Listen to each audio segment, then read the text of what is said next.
देखिए साहब, और उनके एक महाशय ने अमेरिका में इंटरव्यू दे दिया जी, इनहेरिटेंस टैक्स।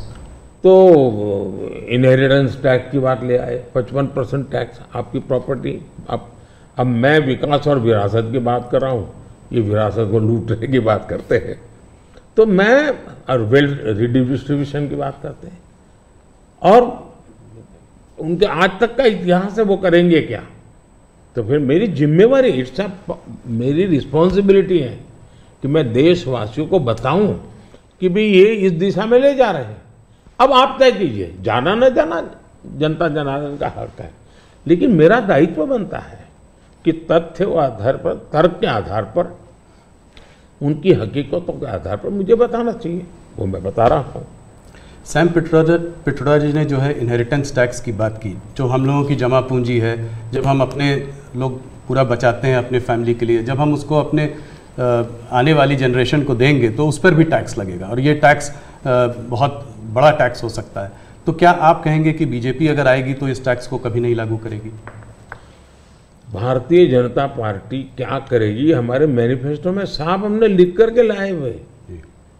अब उन्होंने कहीं सगुफा छोड़ दिया तो मैं भी वो झंडा लेके घूमूंगा, ये सवाल आपके मन में कैसे आ जाता है? भारतीय जनता पार्टी की विचारधारा साफ है जी। हम अपनी विचारधारा के आधार पर कार्यक्रमों को लेकर के, मैनिफेस्टो को लेकर के देश के सामने जाते हैं। कृपा करके ऐसे महाशयों के विचारों को हम पर मत थोपिए भाई।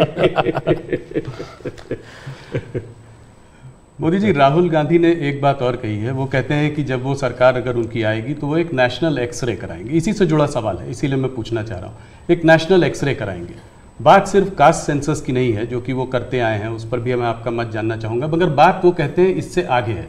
बात कास्ट की नहीं, बात जस्टिस की है। और वो कहते हैं कि हम जो है एक सोशियो इकोनॉमिक सर्वे लाएंगे, एक इंस्टीट्यूशनल सर्वे लाएंगे, और उसमें देखेंगे कि किसके पास किस जाति और किस उस वर्ग के पास क्या है, कितना धन है, कितनी इंस्टीट्यूशंस में भागीदारी है, और उसके बेसिस पर हम इस पूरे सिस्टम को रीडिस्ट्रीब्यूट करेंगे। इसको आप कैसे देखते हैं? सबसे पहले तो इस देश में जो लोग अपने आप को राजनीति के एक्सपर्ट मानते हैं, जो लोग देश के उतार चढ़ाव को बड़ी बारीकी से अध्ययन करते हैं, सबसे पहले उनका दायित्व है कि वो ऐसे लोगों को पूछे कि जिस परिस्थितियों का वर्णन आप कर रहे हो, अगर ये सही है तो 50, 60, 65 साल तो आपने राज किया भाई। ये मुसीबत के जो जन्मदाता आप हो, और आपने अब तक ये बर्बादी लाई क्यों? पहले उनका जवाब मांगो भाई, नंबर 1। नंबर 2, एक्सरे का मतलब क्या है जी?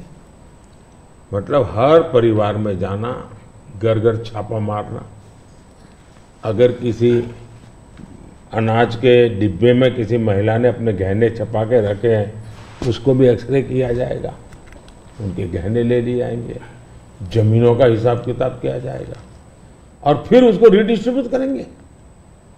ये दुनिया में एक माओवादी विचार ने सब किया हुआ है, दुनिया बर्बाद हो चुकी है।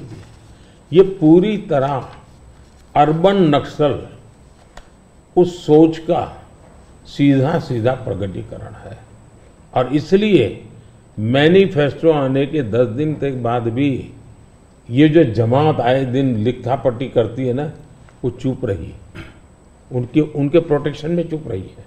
तब मिलके मेरी जिम्मेवारी बन जाती है कि देश को जगाना कि भाई देखिए आपको लूटने की ये तरकीब हो रही है।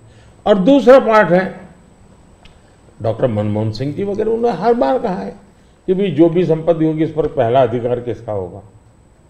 तो हिसाब किताब बहुत साफ है, वो क्या करना चाहते हैं।